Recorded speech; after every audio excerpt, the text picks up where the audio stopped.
जय हिंद साथियों। आज हमारा डिस्कशन होने वाला है संज्ञा टॉपिक पर। स्किप करके मत भागिएगा कि अरे वही संज्ञा है जो हम जानते हैं। बहुत सारी नई बातें यहाँ पर जोड़ी गई हैं जो कि आपको परीक्षा में कंफ्यूज करती हैं। तो अगर उस कंफ्यूजन से बचना है तो लास्ट तक बने रहिए। संज्ञा का अर्थ क्या होता है? सबसे पहले तो इसका अर्थ क्या है? तो बेटा संज्ञा का जो अर्थ होता है वो नाम होता है। कहने का मतलब है इसी नाम से परिभाषा इसकी बना ली गई। परिभाषा क्या बनती है कि विश्व में अगर आप जाओगे तो विश्व में जितनी भी वस्तुएं हैं, विश्व में जितनी वस्तुएं हैं या फिर व्यक्ति हैं, जितने भी व्यक्ति हैं या फिर वस्तुएं हैं, मतलब जितने वस्तुएं हैं, जितने व्यक्ति हैं, उनके अगर कोई ना कोई नाम है, अगर नाम है तो समझ लेना कि आपका वहाँ पर क्या है, संज्ञा है। इस मार्कर से मैं लिख रहा हूँ, एक संज्ञा है। माइक से मैं बोल रहा हूँ, एक संज्ञा है। कैमरे से रिकॉर्ड कर रहा हूँ, एक संज्ञा है। ठीक है। बोर्ड आपका संज्ञा है। लाइट कुछ भी, मतलब मोहन, सोहन, सुरेश, दिनेश, ए टू जेड, दुनिया में कहीं भी कुछ भी है, उसका कोई अगर नाम है तो संज्ञा है। अब संज्ञा आपके विकारी शब्द के अंतर्गत आती है। ठीक है। संज्ञा एक आपका क्या है, तो एक विकारी शब्द है। कहने का मतलब है इसमें आप विकार पैदा कर सकते हो। लिंग, वचन और कारक के अनुसार इसमें आप चेंजमेंट कर सकते हो। ठीक है।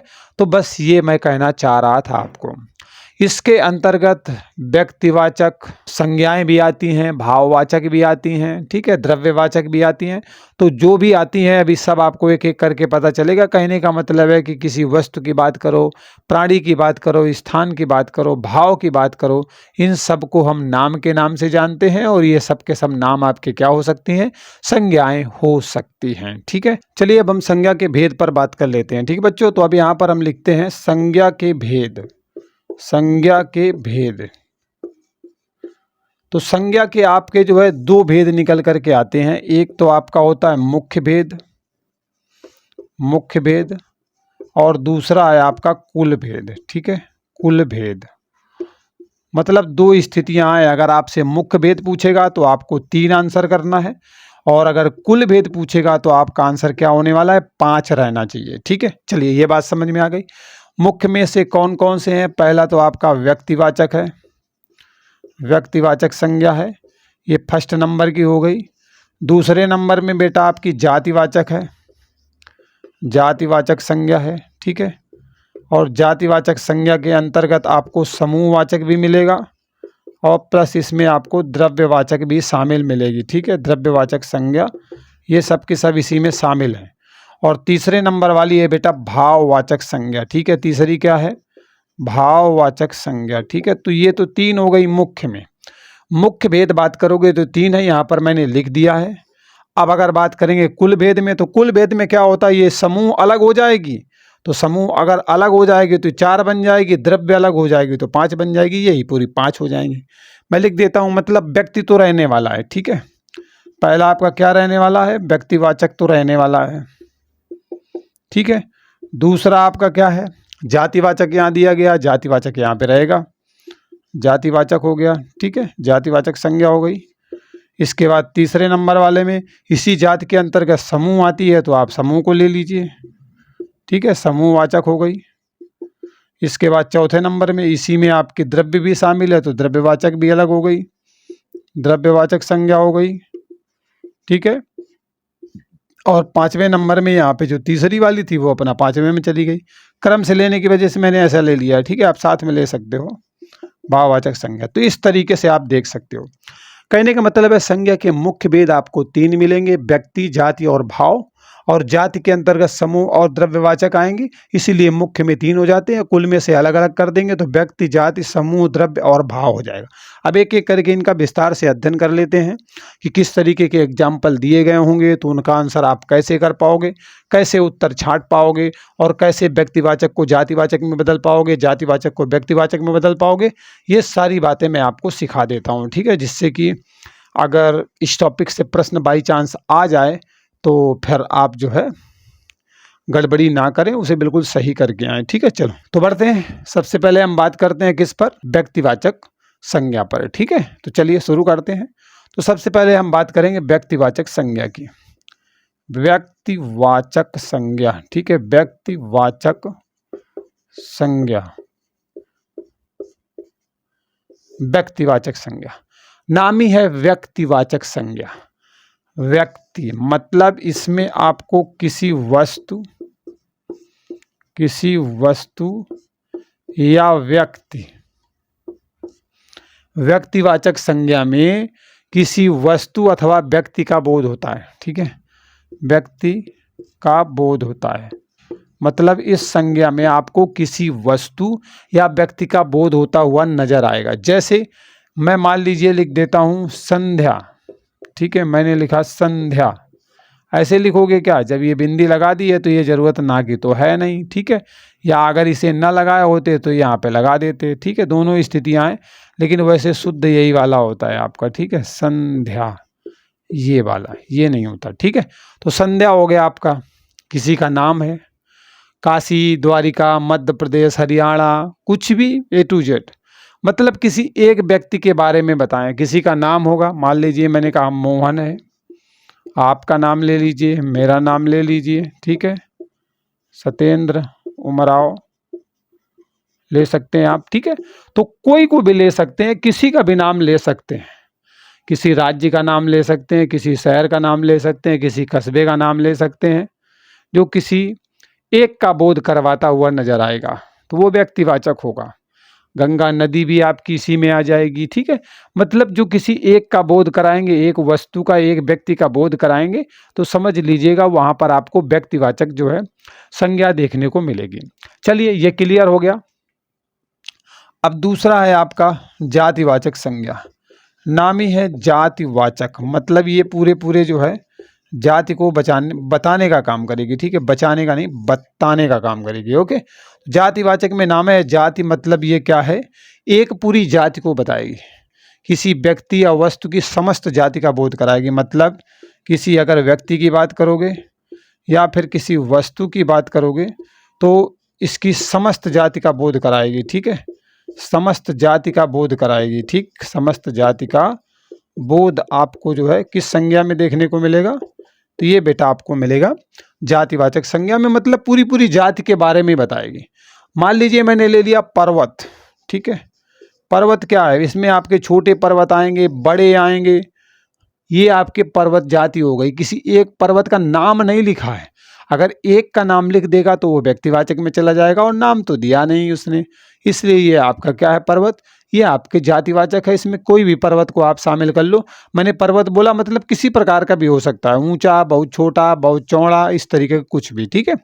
मान लीजिए मैंने उदाहरण ले लिया गाय। अब गाय में क्या है, गाय एक पूरी जाति है, काली गाय भी हो सकती है, काली सफ़ेद भी हो सकती है ना, अब बहुत कलर की हो सकती है, काली भी हो सकती है, और भी कलर की हो सकती है, बहुत सारी साहिवाल वगैरह ने, बहुत देखो मतलब नए नए कलर की गायें देखने को मिलती हैं, क्योंकि सब संकर प्रजाति होती हैं, हाइब्रिड होती हैं। तो गाय की भी जो है बहुत सारी नस्लें आपको मिलेंगे, और प्रॉपर एक नस्ल की बात करेगा तो व्यक्तिवाचक में चला जाएगा, और अगर सामूहिक तौर पे बात करेगा सबकी तो वो बेटा आपकी जाति में चला जाएगा। नदियां अगर मैं दे दूं तो नदियां भी आपकी कोई भी होगा, ठीक है। अगर नदियां बोल देगा तो भाई आपका क्या है, कोई भी, गंगा भी हो सकता है, यमुना भी हो सकता है, बेतवा भी हो सकता है, समझ रहे हैं ना, दामोदर भी हो सकता है, कृष्णा भी हो सकता है, कोई भी नदी हो सकती है यार। तो मतलब नदियां दे दिया तो अब इसके अंदर तो कोई भी को भी रख सकते हो, किसी भी नदी को, तो ये क्या होगा, आपका जाति को बताएगा। मान लीजिए मैंने बोला मनुष्य, मनुष्य जाति, ठीक है, मनुष्य में आदमी थोड़ी ना है, और आदमी को भी लोगे तो कोई भी आदमी होगा, छोटा आदमी होगा, बड़ा आदमी होगा, गोरा आदमी होगा, काला आदमी होगा, लंबा आदमी होगा, चौड़ा आदमी होगा, कैसा भी होगा।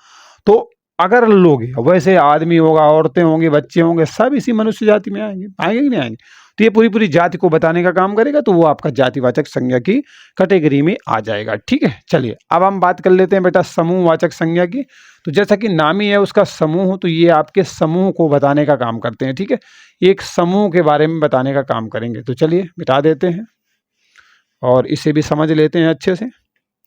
तो तीसरा है आपका समूहवाचक संज्ञा, ठीक है, क्या है, समूहवाचक संज्ञा, ठीक है, समूहवाचक संज्ञा मतलब पूरे समूह को बताने का काम करेगा, पूरे समूह को, मतलब किसी व्यक्ति या वस्तु के समूह का बोध कराएगा, ठीक है, किसी व्यक्ति या वस्तु के समूह का बोध होगा। ठीक है, समूह का बोध मतलब किसी व्यक्ति या वस्तु के समूह का बोध जहां पर देखने को मिलेगा तो नाम ही है समूहवाचक, मतलब समूह का, किसी व्यक्ति के या वस्तु के समूह के बारे में बताने का काम करेगा। जैसे मान लीजिए मैंने बोला सेना, सेना में क्या है, महिला भी आपकी शामिल हो सकती हैं, पुरुष भी आपके शामिल हो सकते हैं। तो अब भैया सेना आपका कॉम्बिनेशन है, महिलाएं भी हो सकती हैं, पुरुष भी हो सकते हैं, और सेना में छोटे पद का अधिकारी भी हो सकता है, बड़े पद का अधिकारी भी हो सकता है। तो सबको सम्मिलित करके एक तरीके से समूह बना दिया गया, सेना नाम दे दिया गया। मान लीजिए मैं उदाहरण पर यहाँ पर टीम ले लेता हूँ। अब अगर क्रिकेट टीम की बात करोगे तो उसमें 11 खिलाड़ी मिल जाएंगे आपको। अब पुरुष टीम हो सकती है, महिला टीम हो सकती है। तो अब आप देख रहे हो पूरा पूरा समूह है, मतलब इसमें बहुत सारे लोग शामिल हैं इसमें। तो ये भी आपका किस में आएगा बेटा, ये भी समूहवाचक संज्ञा में आ जाएगा। अगर हम भीड़ की बात करें, आप बोले भीड़ आ गई, तो भीड़ में क्या गिने थे, क्या आदमी ही आदमी आए थे, आदमी औरत बच्चे और भी जो भी थे सब आ गए, है ना भीड़ में। तो भीड़ भी समूह हो गया बहुत सारे लोगों का। अब मान लो कोई सभा चल रही है, ठीक है, सभा, तो सभा में भी क्या है, बहुत सारे लोग इकट्ठा हैं। तो इस तरीके से जब समूह में बहुत सारे लोग एक साथ आ जाएंगे तो वस्तुएं आ जाएंगे, लोग आ जाएंगे, तो वो आपके बेटा समूहवाचक संज्ञा की कैटेगरी में आएगा। ये बात भी आपको यहाँ पर बिल्कुल क्लियर हो गई, कोई डाउट नहीं है। ठीक है, चलिए अब समूह की बारी तो भैया हो गई। अब हम बात कर लेते हैं द्रव्यवाचक की। ठीक है, चौथे नंबर में कौन सा था बेटा, द्रव्यवाचक था, जो द्रव्य का बताने का काम करेगा। ठीक है, चलो तो अगला आपका क्या हो गया, द्रव्यवाचक हो गया। ठीक है, चौथा है द्रव्यवाचक, क्या हो गई, द्रव्यवाचक संज्ञा। ठीक है, तो द्रव्यवाचक संज्ञा में बेटा क्या होगा, नाम ही है द्रव्य। द्रव्य का मतलब होता है नाप तौल वाली वस्तु का बोध होगा। ठीक है, नाप तौल वाली वस्तु का बोध, नाप तौल वाली वस्तु का बोध होगा। ठीक है, नाप तौल वाली वस्तु का बोध जहां पर होगा वहां पर आपको द्रव्यवाचक संज्ञा देखने को मिलेगी। अब जैसे गाड़ी लेके गया, मैं बोला भैया यार पेट्रोल भर दो। द्रव्य का मतलब होता है तरल, तरल पानी जैसा। कड़वा तेल भी हो सकता है, सरसों का तेल जो जिसे बोलते हो आप, कैरोसिन भी हो सकता है, पेट्रोल भी हो सकता है, डीजल भी हो सकता है। ठीक है, सिरका भी आपका हो सकता है, और जो पेय पदार्थ हैं आपके जो पीते हो वो भी इसी में आ जाएंगे। तो वो सारे के सारे जो है आपके द्रव्यवाचक में आएंगे। दूध भी आ जाएगा आपका इसी में। ठीक है, तो कहने का मतलब है कि पानी हो, तेल हो, है ना, मैंने कहा भैया डीजल डाल दो गाड़ी में, डीजल, ओके, डीजल डाल दो, पानी भर दो भैया गाड़ी में। पानी से तो गाड़ी चलेगी नहीं, ठीक है, क्योंकि भाप वाला सिस्टम नहीं है ना। तो इस तरीके से कैरोसिन हो गया, मतलब एक तरीके से आप समझ सकते हो कि कैरोसिन हो गया। ओके ओके, कैरोसिन हो गया। ठीक है, कैरोसिन होता है, उसे छोटी की मात्रा होती है, तो कैरोसिन वगैरह हो गया। ये सब के सब आपके क्या है, तरल है। मेरे कहने का मतलब ये है। ठीक है, मात्रा कहाँ चढ़ी है, कहाँ लगी है, उसमें मत जाइएगा, जो समझना है मेन चीज़ उसको पकड़िए। ठीक है, छोटी की मात्रा मैंने बता दी, कैरोसिन में चढ़ेगी। ठीक है, चलो अब अगर बात करोगे भाववाचक संज्ञा की, तो अब 5वें नंबर वाली क्या है, भाववाचक संज्ञा। ठीक है, भाववाचक संज्ञा मतलब इसमें क्या होगा ना बेटा, भाव को बताने का काम होगा। ठीक है, किसको बताने का काम होगा, भावों को बताने का काम होगा भाववाचक संज्ञा में। मतलब कह रहा किसी व्यक्ति या वस्तु की गुण दशा का वर्णन होगा। किसी व्यक्ति की भी हो सकता है, किसी वस्तु की हो सकता है। ठीक है, और इसमें गुण का भी बोध हो सकता है, दशा का भी बोध हो सकता है, स्थिति कैसी है उसकी इसका भी बोध हो सकता है।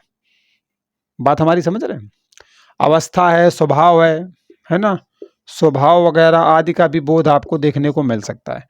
मतलब कह रहा है कि जिस संज्ञा में किसी व्यक्ति या वस्तु के गुण की बात हो, दशा की बात हो, स्थिति की बात हो, परिस्थिति की बात हो, स्वभाव की बात हो, अवस्था की बात हो, तो इनका जो बोध कराने वाले शब्द होते हैं वो आपके भाववाचक होते हैं।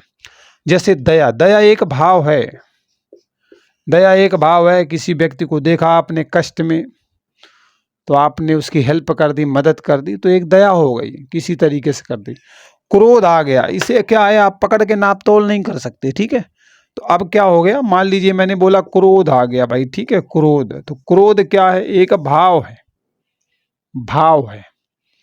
मैंने क्या किया, दुश्मन के ऊपर चढ़ाई कर दी, ठीक है, क्या है, चढ़ाई एक भाव है। सच्चाई है ना, सच्चाई हमेशा जीत जाती है, सच्चाई की हमेशा विजय होती है। तो सच्चाई क्या है, एक भाव है भाई। नाप तोल पकड़ धर इसको सकते नहीं है हम। दरिद्रता, बोले बड़ा दरिद्र आदमी है भाई, दरिद्र आदमी तो समझ जाओगे, लेकिन दरिद्रता बन गया तो फिर ये आपका भाव बन गया। तो भाववाचक संज्ञाएं इस तरीके की होती हैं, किसी व्यक्ति या वस्तु के गुण तथा स्थिति, स्वभाव, अवस्था आदि का बोध कराने वाली जो संज्ञाएं होती हैं वो एक्चुअली आपकी भाववाचक संज्ञाएं होती हैं। अब प्रश्न सबसे ज़्यादा घुमाव वाले फंसेंगे अब आगे, ठीक है। ये तो आपकी एक्चुअली क्या था, संज्ञा के बारे में आपको जानकारियाँ दी गई हैं यहाँ पर कि आपकी कौन सी संज्ञा किस प्रकार की होती है और किस संज्ञा में आप जो है किस तरीके के उदाहरण को देख सकते हैं, अर्थात जो प्रॉपर एक एक करके संज्ञाएं हैं वो किसके बारे में बता रहे हैं। अभी तक तो आपने ये सीखा है, लेकिन अब हम बदलाव की अवस्थाओं को सीखेंगे कि जो एक तरीके से मानो कि संज्ञाओं को आप बदलेंगे कैसे, ठीक है। तो संज्ञाओं का परिवर्तन कैसे करेंगे ये आपको देखना है। तो संज्ञाओं का परिवर्तन या फिर आप जो है प्रयोग किस तरीके से करते हो, परिवर्तन कैसे करते हो, प्रयोग कैसे करते हो, उसे देख लो। नंबर 1 में आप देख सकते हो अनेक भाववाचक संज्ञाएं कैसे बनती हैं। अनेक भाववाचक संज्ञाएं कैसे बनेंगी, तो अनेक अगर हटा दो तो ज़्यादा अच्छे से समझ में आ जाएगा, तो इसको हटा लो, ठीक है, कंफ्यूज हो जाओगे। चलो, भाववाचक संज्ञाएं एक्चुअली बनती कैसे हैं, कहने का मतलब ये है। तो कोई व्यक्तिवाचक संज्ञा से बन जाएगी, ठीक है, व्यक्तिवाचक संज्ञा दी गई है और उसमें क्या किया हमने, प्रत्यय जोड़ दिया। प्रत्यय क्या होता है बेटा, शब्द के अंत में जोड़ा जाता है आपके, ठीक है। तो प्रत्यय जोड़ दिया तो इससे क्या होगा, भाववाचक संज्ञा बन जाएगी। समझ में आ गया। मान लीजिए कोई जातिवाचक संज्ञा दी गई है, ठीक है, जातिवाचक संज्ञा दी गई है, आपने उसमें भी क्या किया, प्रत्यय जोड़ दिया, तो वो भी आपकी किस में बदल जाएगी, भाववाचक संज्ञा में बदल जाएगी। मान लीजिए कोई आपका सर्वनाम दिया गया है, ठीक है, सर्वनाम, उसमें आपने क्या किया, प्रत्यय को जोड़ दिया, वो भी आपका बेटा भाववाचक संज्ञा में बदल जाएगा। मतलब समझते जाओ, अगर विशेषण दिया गया है, क्रिया विशेषण दिया गया है, उनके साथ भी करोगे तो यही दशा होने वाली है। मतलब कहने का है किसी व्यक्ति के साथ करो, प्रत्यय लगा दो, भाववाचक में बदल जाएगा। जाति के साथ प्रत्यय लगा दो, वो भी भाव में बदल जाएगा। क्रिया में अगर प्रत्यय लगा दोगे तो भी भाववाचक संज्ञा बन जाएगी। विशेषण में प्रत्यय लगाओगे तो भी भाववाचक, क्रिया विशेषण में प्रत्यय लगाओगे तो भी भाववाचक, अव्यय में तक प्रत्यय लगा दोगे तो भी भाववाचक संज्ञा बन जाएगी। अब आप सोचोगे कौन से प्रत्यय जोड़ने पड़ेंगे, तो उन प्रत्यय को समझ लो, कौन कौन से आप प्रत्यय जोड़ोगे जिससे कि भाववाचक संज्ञाओं का निर्माण हो जाएगा, ठीक है। तो एक तो सबसे पहले आपको आएगा ई, इसके बाद आएगा त्व, इसके बाद आएगा ता। ई त्व ता, इसी सेक्वेंस में याद करना आसानी रहेगी। पन हट वट, पन हो गया, हट हो गया, वट हो गया, ठीक है। मतलब ई त्व ता, पन हट वट, पाक वसंत, मतलब पा हो गया, का हो गया, वा हो गया, सा हो गया, ठीक है, और आधा ना और ता हो गया। ये सब के सब जो है आपके किस में आती हैं, ये प्रत्यय होते हैं, और इन्हीं को जोड़ जोड़ के जो है आपके भाववाचक संज्ञाओं को बनाया जाता है इन्हीं सब की मदद से। तो पहली चीज तो ये समझ में आ गई कि संज्ञाओं के परिवर्तन में अगर हम जाएं तो पहली चीज तो यही समझ लो कि भाववाचक संज्ञा एक्चुअली बनेगी कैसे। तो व्यक्तिवाचक, जातिवाचक संज्ञा, सर्वनाम, क्रिया, विशेषण सब में प्रत्यय लगाने के बाद बन जाएगी, ठीक है। अब हम बदलाव करते हैं कि व्यक्तिवाचक संज्ञा से अगर भाववाचक संज्ञा बनानी पड़े तो कैसे बनाओगे, ठीक है। तो चलिए अब इस पर भी बात कर लेते हैं। तो व्यक्तिवाचक, भाववाचक एक्चुअली ज़्यादा पूछी जाती है ना आपसे, इसलिए वो जो है ज़्यादा प्रश्न पूछता है, इसलिए मैं भी इसी पर ज़्यादा फोकस कर रहा हूँ, ठीक है। चलिए, तो व्यक्तिवाचक संज्ञा से क्या बनाना है, भाववाचक संज्ञा, ठीक है। व्यक्तिवाचक संज्ञा दी गई है और इससे हमें क्या बनाना है, भाववाचक संज्ञा बनानी है, ठीक है। भाववाचक संज्ञा बनानी है व्यक्तिवाचक से। अब कोई मान लीजिए व्यक्ति दिया गया है, कौन सा, हाँ गांधी जी ले लो, ठीक है। मान लो मैंने गांधी लिया, तो ये क्या है, व्यक्तिवाचक संज्ञा है। इससे हमने बना दिया गांधीवाद, क्या बना दिया, गांधीवाद। तो ये आपका क्या हो गया कि जातिवाचक संज्ञा में बदल गई, चेंज हो गई। अगर हम हिटलर को ले लें, ठीक है, किसको ले लें, हिटलर, तो ये आपका क्या है, व्यक्ति है, एक व्यक्तिवाचक संज्ञा है, तो इससे जो है हिटलर शाही बना देंगे हम, ठीक है, हिटलर शाही बना देंगे, ये आपका जो है भाववाचक संज्ञा में बदल जाएगी। मान लो मैंने शिव ले लिया, ठीक है, शिव, ये आपका जातिवाचक नहीं व्यक्तिवाचक है, और इससे आपने क्या किया, शिवत्व बना दिया, तो जोड़ करके, तो ये आपके भाववाचक में चली गई। तो इस तरीके से आपने देखा कैसे हम आसानी से बदल सकते हैं। तो यहाँ तक भैया कोई मामला बिगड़ने वाला नहीं है, आप समझ जाओगे। अब दूसरी स्थितियां हैं कि अगर मान लो जातिवाचक दिया गया है, ठीक है, जातिवाचक संज्ञा दी गई है और उससे हमको बनाना है भाववाचक संज्ञा, ठीक है, तो उसे भी देख लो। मान लो जाति के बारे में बताए और उसको बदल के भाव में लेके जाना है, तो कैसे ले जाओगे। तो इसमें उदाहरण लो, मित्र, मित्र क्या है, महिला मित्र भी हो सकती है, पुरुष मित्र भी हो सकता है आपका, ठीक है। तो मित्र जो है आपके जातिवाचक में आएगी और मित्र से आप क्या बना लोगे, मित्रता, मित्रता, मित्रता एक भाव है, भाववाचक संज्ञा में बदल गई ता जोड़ करके, ठीक है। मान लीजिए मैंने बोला मानव, मानव क्या है बेटा, जाति है, जैसे मनुष्य एक जाति थी, इससे हमें बनाना है भाववाचक संज्ञा, तो क्या बन जाएगा, मानवता, ठीक है, क्या बन जाएगा, मानवता, इधर राइट आंसर हो जाएगा, ठीक है। मान लो मैंने बोला लड़का दिया गया है, तो क्या करोगे, लड़का जातिवाचक में है, ठीक है, कोई भी लड़का की बात कर रहा है, तो इससे जो है लड़कपन बन जाएगा, क्या बन जाएगा, लड़कपन, ठीक है, ये क्या बन जाएगा, लड़कपन एक भाव है। तो इस तरीके से यहाँ पर भी आपने बदलाव कर लिया। अब आगे बढ़ते हैं, तो सर्वनाम से आप कैसे भाववाचक संज्ञा बनाओगे वो भी देख लो, ठीक है। तो चलिए इसे हम यहाँ से इरेज कर देते हैं। वीडियो कैसा लग रहा है कमेंट करके ज़रूर बताइएगा, और इस तरीके की वीडियो चाहिए तो चैनल को सब्सक्राइब करना ना भूलें, बेल आइकन ज़रूर प्रेस कीजिएगा, नोटिफिकेशन ऑन कर लेना, जिससे कि आगे आने वाले वीडियो आप तक जो है पहुंच जाएं और उसके बारे में उसकी जो जानकारी है वो आपको मिल जाए, ठीक है। चलिए अब हम देखते हैं कि सर्वनाम से भाववाचक संज्ञा कैसे बनानी है। मान लो आपका सर्वनाम दिया गया है और इससे हमको बनानी है भाववाचक संज्ञा, तो वो हम कैसे बनाएंगे, ठीक है। सर्वनाम से हमें भाववाचक संज्ञा बनानी है, तो हम कैसे बनाएंगे। मान लो मम दिया जाए, मम एक सर्वनाम है, इससे बेटा ममता बन जाएगा, क्या बन जाएगा, ममता, भाव है, और मम एक सर्वनाम है, इससे इस तरीके से बना लिया।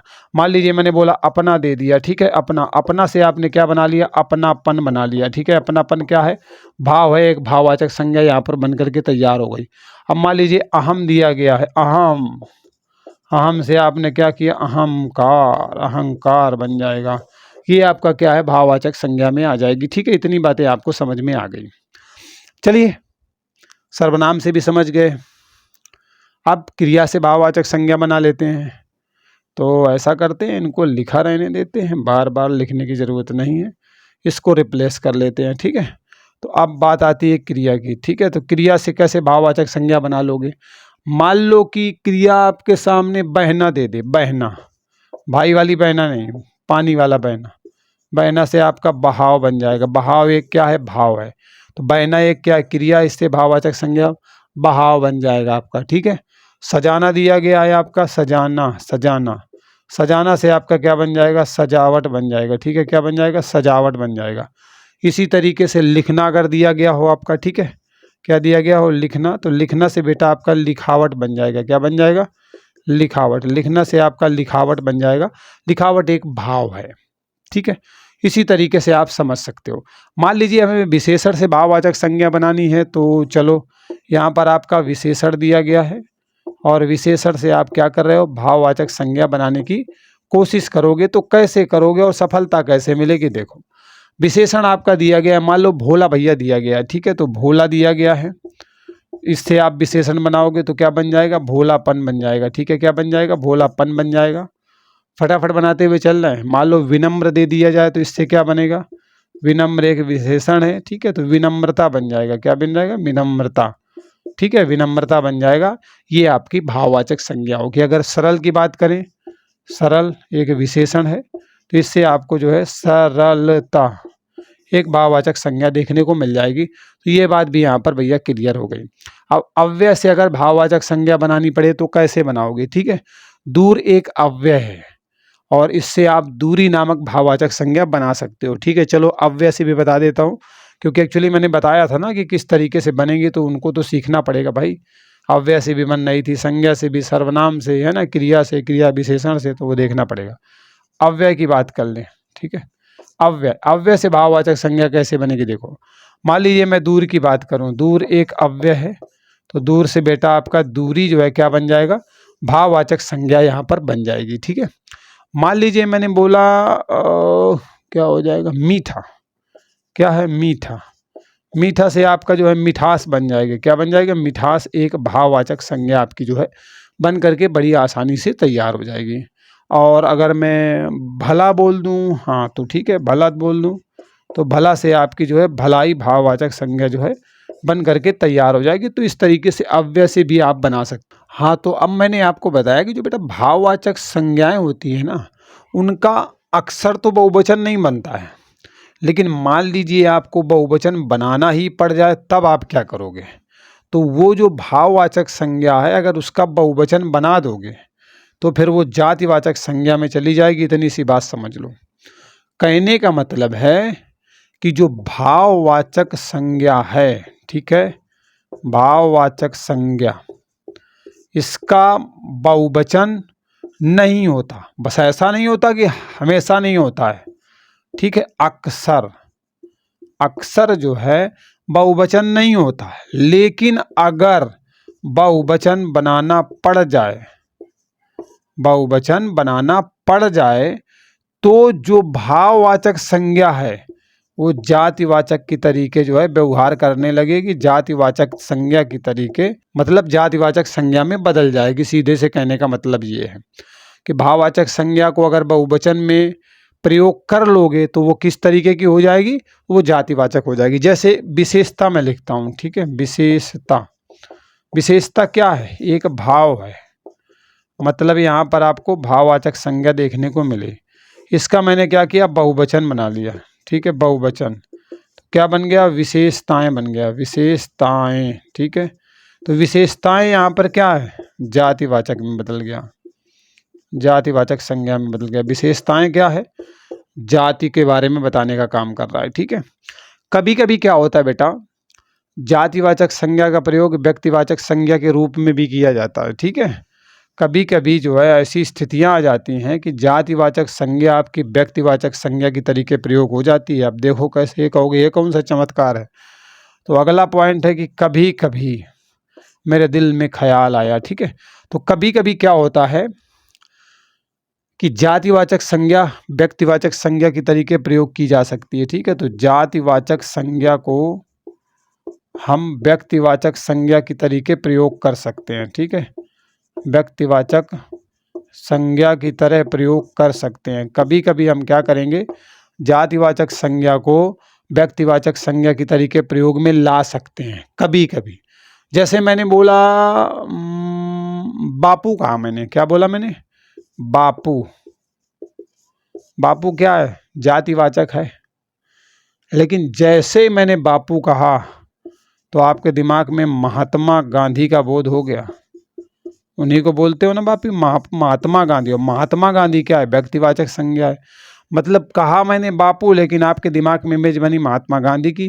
तो इसलिए यहाँ पर ये जो जातिवाचक संज्ञा है ना, इसका प्रयोग किस तरीके से देखने को मिल गया, तो ये बेटा आपको व्यक्तिवाचक संज्ञा के रूप में देखने को मिल गया। मान लीजिए मैंने देवी कहा, तो देवी जो है जाति है, सभी देवियों के बारे में है, लेकिन जैसे मैंने देवी कहा तो आपके दिमाग में तुरंत आ गया, अरे दुर्गा माँ की बात हो रही है। तो आप दुर्गा तो भैया किसी व्यक्ति के बारे में है, किसी एक व्यक्ति के बारे में है, तो यहाँ पर आपको व्यक्तिवाचक संज्ञा देखने को मिल जाएगी। तो इस तरीके से जो है बहुत सारे उदाहरण के माध्यम से, है ना, बहुत सारे तर्कों के माध्यम से मैंने आपको बता दिया है कि आपका जो संज्ञा है वो कितने प्रकार की होती है, कौन कौन से होते हैं। भाववाचक संज्ञाएं मोस्टली आपकी किस तरीके से चेंज की जाती हैं और किस अवस्था में भाववाचक आपके व्यक्तिवाचक में बदल जाती हैं, जातिवाचक में बदल जाती हैं, जातिवाचक कैसे व्यक्तिवाचक बदलती हैं, ये सारी बातें मैंने क्लियर कर दी। अब वीडियो कैसा लगा आप कमेंट करके मुझे बताइएगा, और अपने सुझाव आप हमें बिल्कुल भेजते रहें। उन सभी का हम जो है दिल की गहराइयों से स्वागत करते हैं। तो आप भेजिए, ठीक है, अपने सुझाव जरूर दीजिए। और अपने परिवार से जुड़ना चाहते हैं तो सब्सक्राइब कर लें, बेल आइकन प्रेस कर लें, नोटिफिकेशन ऑन करें, जिससे आगे आने वाले वीडियो आप तक जल्दी से पहुंच पाएँ नोटिफिकेशन के माध्यम से, और उन्हें आप देख पाएँ और अपनी जो भी तैयारी आप कर रहे हैं जिसमें हिंदी एज ए सब्जेक्ट आती है उसे कंटिन्यू कर पाएँ। बाकी प्लेलिस्ट बनी हुई है आपकी सभी सब्जेक्ट की, वहाँ पर जाकर के आप पार्टिकुलर जीएस का जो भी सब्जेक्ट की आवश्यकता है, रिक्वायरमेंट है, उसकी वीडियो जाकर देख सकते हैं। ठीक है, मिलते हैं अगले वीडियो में। Bye bye, take care.